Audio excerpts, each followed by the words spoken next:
for doing this. This actually is a real cool idea to have candidates together. I've pitched this for our national convention and it hasn't worked, so I'm glad it's happening on a miniature level here.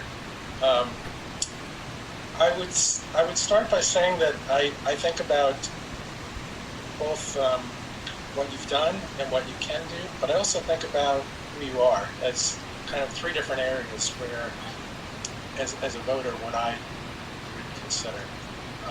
So I'll just talk a little bit about each of those. To head off the question from Dan, what's in the future? I would say there's a number of things that SPJ stands for, and some of them really rise up high right now. One is advocacy, being a forceful advocate for journalists. That means open government issues. When Catherine said that this is important, it may not be the only thing, I would agree. I fight for public records access all the time, including today. We went to a state ombudsman to try to push for a contract that a county does not want to reveal how much money it's spending publicly. Pro and student press rights. I mean, it's a huge issue on campus where administration tries to tamp down what journalistic activity students have. It's really a hot issue and in school at high school level as well. Being an advocate for ethical standards, it's considered the gold standard for ethics guidelines with our code of ethics. I also look at the state of the industry. We are in turbulent times. SPJ is trying to evolve by doing a lot more online. The international community has done very well with that. I commend you on that. But we have thought about where can we make our mark. We went as far as hiring a director of education, which started about a week or two ago. It was a significant investment, but we can tell that this is not going away. This is going to be here for a while and even back in normal times. So how can we adapt to that? Internally, stabilizing SPJ's finances. I'm very familiar with our budget and some of the problems that we've had. I think that we are turning that around. We still operate at a deficit, though. I've also gotten a chance, as Sue said, to work on the celebration of journalism, which I think is really important. Our awards committee thinks about how we can promote the best in journalism at all levels, whether it's pro, whether it's student, whether it's looking at diversity issues. I've had a lot of experience in all of the areas that I just described. As far as past accomplishments, I've been a regional director for 6 years, which allowed me to serve on the board. I was a regional director of the year 1 year. I was a Howard Dubin volunteer of the year. But to me, it's a lot of the granular and ground level stuff that I find very interesting. I dive into projects that may not be, glamorous, but I really feel like updating membership rolls. I can't tell you how many years I spent on that. It's a big frustration, which I know this chapter has had, about trying to get accurate rolls. I think that we are on a very good path right now. But I look at a lot of things from the chapter level, being a chapter president for 3 consecutive terms, and being a committee chair, ethics committee chair for 3 years, being involved with all sorts of different task forces, looking at governance, best practices for finances, things like that. So I'll just conclude with a little bit about who I am. And I put a bullet point list on the candidate Election Central page. I'm a big fan of bullet points. I think they help. But having thick skin, being able to work with anybody at any time, being a good listener, not panicking. That's something that I've really come to appreciate when I've run into managers that are just don't handle pressure well. I don't understand how they got there. So that gives you a little bit about all 3 of those areas. I'll just stop there and see what else you want to talk about. Thank you very much, Andy, for that introduction. Are there any questions? I've got 2 questions. Go ahead. Okay. Andy, this is Amy. Actually, I want to ask you the same question I asked Sue, and it's actually a two-part question. Were you on the board when that downsizing proposal came up on the board?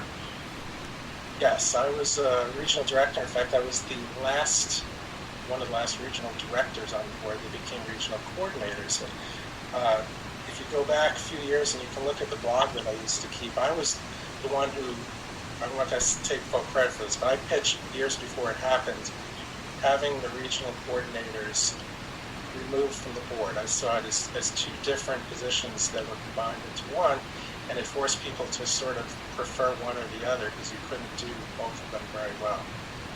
So I think this is a much better way to have somebody just focus on the region and somebody focus on being a board member.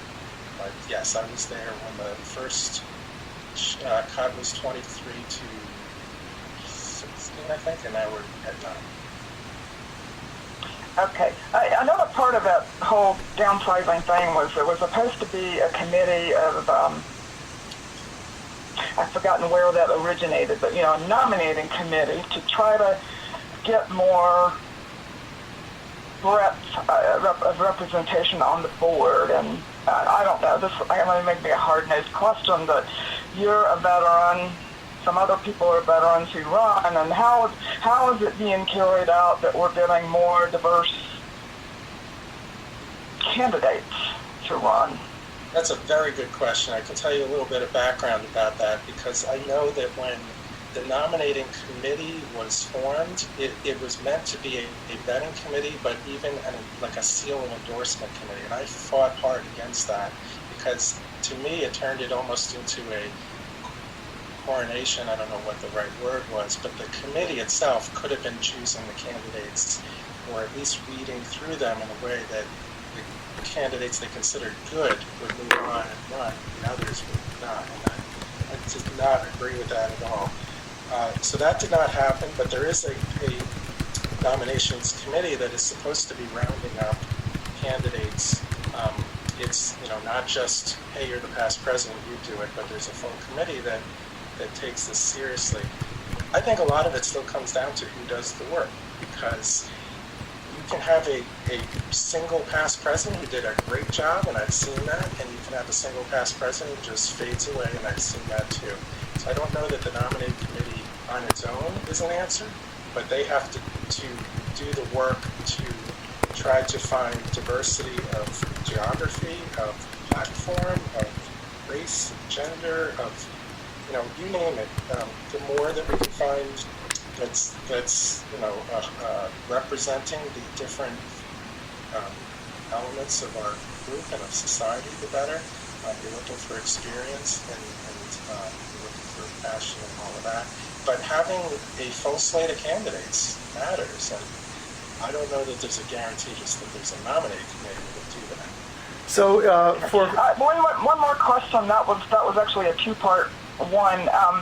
Are you running for this position because you think you'll be a good secretary-treasurer? I'm sure you do, but is it also you intend to run for this position because it's the first one on the ladder moving on up? Or I don't know that it's ever happened where somebody's been a national secretary-treasurer, or maybe in the past they were two separate positions, I can't remember, who ran consecutively, didn't want to move up. But anyway, what's your feeling on that? Why you're running for this particular position? That's also a good question. I take the advice of Bill McCluskey said if you're going to run for that position, first thing is know what the position is, secretary and treasurer. And the secretary part, as the person who takes minutes, talk about quirky little things. I love taking minutes. I like being the one to document. I see it in a journalistic sense. And I actually believe that there should be high standards for what we do, because 4 minutes can actually hurt.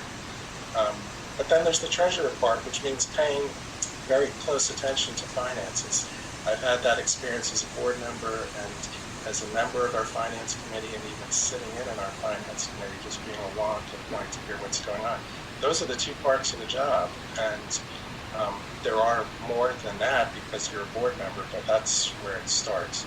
As far as what happens after that, It is very traditional. It's not unprecedented that somebody becomes secretary or treasurer and then doesn't run, and it's not unprecedented that somebody skips over, like Sue is trying to do this year, and doesn't start with secretary or treasurer.